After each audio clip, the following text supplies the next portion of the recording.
नमस्कार बच्चों, सिद्धार्थ शिक्षा सदन सोयत रोड द्वारा संचालित ऑनलाइन क्लास में आप सबका स्वागत है। मैं आपका संस्कृत का टीचर गोविंद चौहान हूँ। हम लोग आज हमारे नए पाठ चौथे पाठ का अध्ययन करेंगे, जिसका नाम है सदैव पुरतो निदेहि चरणम, यानी हमें हमेशा आगे की तरफ कदम रखना चाहिए। तो देखिए, सबसे पहले हम इसके शब्दार्थ देखते हैं। शब्दार्थ में आप देखिए, पुरतो का अर्थ है पूर्वतः, पूर्वतः जिसका अर्थ है आगे। निदेहि का अर्थ है रखो। गिरि शिखरे, पर्वत की चोटी पर। निज निकेतनम, जिसका अर्थ है अपना आवास। निज नहीं होता है अपना खुद का, निकेतनम यानी आवास, अपना खुद का घर। विनेव, विनेव में दो शब्द है, विना धन एव। इसमें सबसे पहले विना शब्द, उसके बाद एव। तो विना में आ की मात्रा आ रही है, उसके बाद आ रहा है ए। तो जब अ अथवा आ के बाद में, अ या आ के बाद में ए या आई ये आता है, तो ए का आई हो जाता है और आई का आई रहता है। ये आपस में जुड़ के, जो अ और आ है और ए या आई है, आपस में मिलके आई बन जाता है। तो इसलिए विनेव शब्द बन गया यहाँ पर। न के ऊपर आई की मात्रा जुड़ गई, आ और ए मिलकर आई बन गया। तो विनेव का अर्थ है बिना धन एव, और इसका अर्थ बिना ही। नगारोहणम, नग धन आरोहणम, जिसका अर्थ है पर्वत पर चढ़ना। स्वकीयम, स्वकीयम का अर्थ है अपना। पथि, पथि का अर्थ है मार्ग में। आगे देखिए, पाषाणः, पाषाणः का अर्थ है पत्थर। विषमः, विषमः का अर्थ है असामान्य। प्रखरः, जिसका अर्थ है तीक्ष्ण या नुकीले। हिंसा, हिंसा का अर्थ है हिंसक। परितो शब्द है परितः, यहाँ पर उत्प्रेक्षक संधि होकर परितो शब्द बन गया था। इसके बाद जो भी शब्द आया उससे संधि की है इसने, लेकिन दोनों शब्द अलग अलग लिखे गए। जब ये आएगा श्लोक पे तो मैं आपको बताऊंगा। तो इसका अर्थ है चारों ओर। घोरः, जिसका अर्थ है भयंकर या भयानक। सुदुष्करम, जिसका अर्थ है अत्यंत कठिनता पूर्वक साध्य। आगे देखिए, जही ही, जही का अर्थ है छोड़ो या छोड़ दो। भज, भजो या जपो। विधेहि यानी करो। अनुरक्तिम, अनुरक्तिम का अर्थ है प्रेम या स्नेह। सततम, जिसका अर्थ है लगातार। ध्येय स्मरणम, उद्देश्य लक्ष्य का स्मरण करना। तो चलो अब देखते हैं हमारे पाठ के श्लोक। श्लोक वाला पाठ है और ये एक प्रकार से संस्कृत गीत है। तो इसके अंदर हमेशा हमें आगे बढ़ने के लिए प्रेरित किया जाता है कि हमें हमेशा आगे बढ़ते रहना चाहिए, कभी भी एक जगह पर बैठे नहीं रहना चाहिए।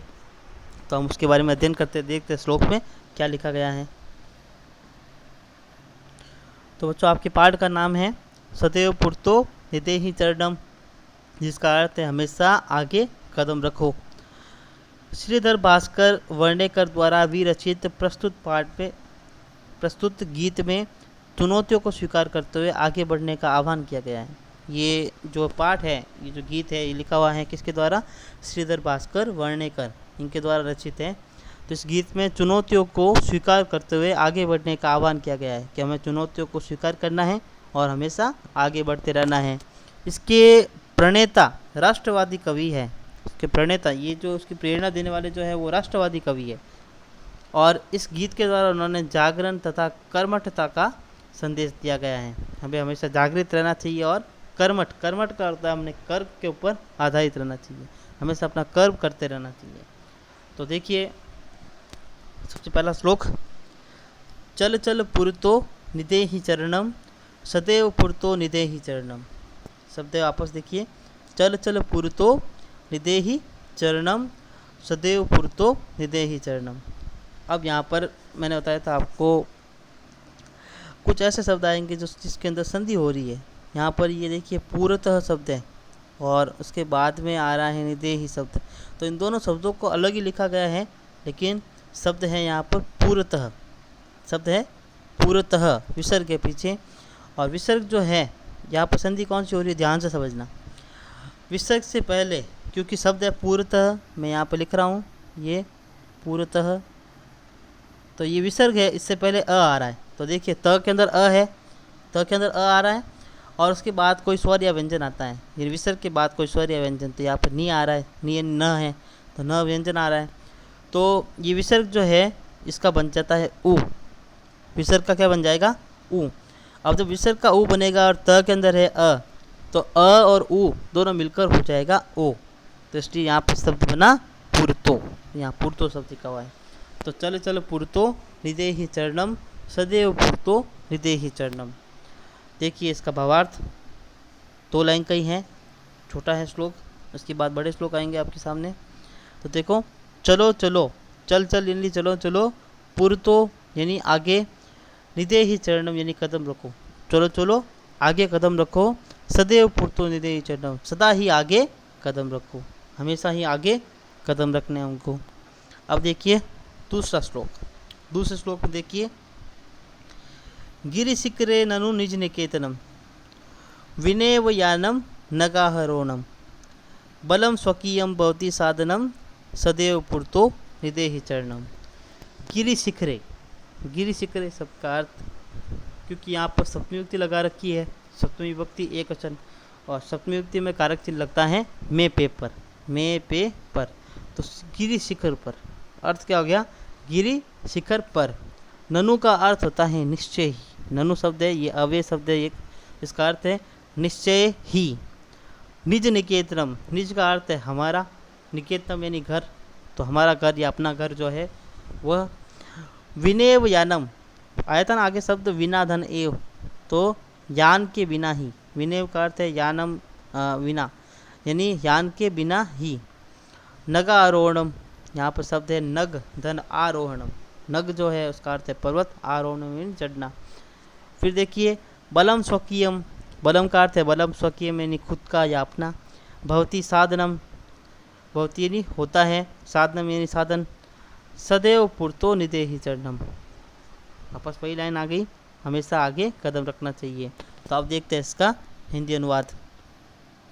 हिंदी अनुवाद में देखिए आप, निश्चय ही हमारा निवास पर्वत की चोटी पर है, निश्चय ही हमारा निवास कहाँ पर है? पर्वत की चोटी पर। किसी यान या साधन के बिना ही पर्वत पर चढ़ना है, हमारे पास न तो कोई यान है न ही कोई साधन है, और उसके बिना ही हमें क्या करना है? अपने पर्वत के ऊपर चढ़ना है। बलम स्वकीयम भवति साधनम, इसका अर्थ है हमारा बल ही हमारा साधन है, हमारा जो बल है, हमारा शारीरिक बल वही हमारा साधन है। सदैव आगे कदम रखो यानी सदैव पुरतो निदे ही चरणम। तो देखिए श्लोक का आपस एक बार हिंदी अनुवाद। निश्चय ही हमारा निवास पर्वत की चोटी पर है, किसी यान या साधन के बिना ही पर्वत पर चढ़ना है, हमारा बल ही हमारा साधन है, सदैव आगे कदम रखना चाहिए। आगे देखिए तीसरा श्लोक देखिए, पति पाषाणाः विषमा प्रखरा, हिंस्रा पशवः परितो घोरा, सुदुष्करम खलु यद्यपि गमनम, सदैव पुरतो निदेहि चरणम। अब आगे एक शब्द आया था परितः, तो मैंने आपको बताया था कि आगे जब ये शब्द आएगा श्लोक में मैं आपको समझाऊंगा। शब्द था परितः, तो ये देखिए यहाँ पर परितो शब्द लिखा हुआ है। तो जैसे हमने यहाँ पर पूर्तो शब्द देखा था पूर्वतः, वैसे वैसे परितो के साथ भी ऐसा ही है। यहाँ पर भी देखिए परितः शब्द है, पीछे विसर्ग है, उसके बाद कोई स्वर या व्यंजन आता है तो विसर्ग का उ और अ और उ मिलके दोनों ओ हो जाता है, इसलिए परितः शब्द है उसका परितो हो गया। ठीक है, तो पथि पाषाणा विषमा प्रखरा, पथि का अर्थ है रास्ता या पंथ, पाषाणा का अर्थ होता है पत्थर, विषमा का अर्थ है असामान्य या नुकीले, प्रखर यानी नुकीले या तीक्ष्ण होता है। हिंस्रा पशव, हिंसक पशु, परितः का अर्थ है चारों ओर, घोरा यानी भयंकर घोर। फिर है सुदुष्करम, कठिनता पूर्वक, खलु ये निश्चय ही, यद्यपि गमनम यानी जाना, सदैव पुरतो निदे ही चरणम।